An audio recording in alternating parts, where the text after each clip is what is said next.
There's no buttons on the BlackBerry Z10. No buttons may not be news to you, but it's big news for BlackBerry users, many of whom won't know what to make of the Z10. Canada's Research in Motion is counting on this totally virtual phone to allow it to live to fight another day. After a year-long delay and years of neglecting the onslaught by Apple and Android-based phones, RIM finally unveiled its new BlackBerry 10 mobile operating system and the first phone to run it. As a longtime BlackBerry user and hard keyboard lover, I've been evaluating the new phone in real-world conditions. I'm a heavy user and a champion thumb typist. Being new to the virtual keyboard world, my email output has been cut in half while I got used to it.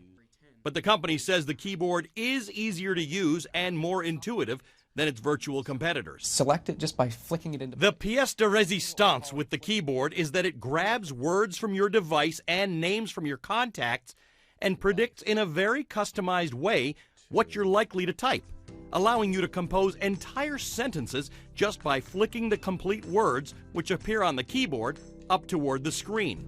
All of it can be done with one hand. All right, let me try something. For those users for whom a virtual keyboard is still a non-starter, you'll have to wait until April for a model with a hard keyboard. Built on a brand new operating system, not a single line of code is copied from BlackBerry's existing platform. Battery life isn't great, but unlike iPhone and many Android phones, you can still change a dead BlackBerry battery. Here's an interesting feature for those of you who use a corporate BlackBerry with strict company rules, but who also carry a separate phone for your personal use.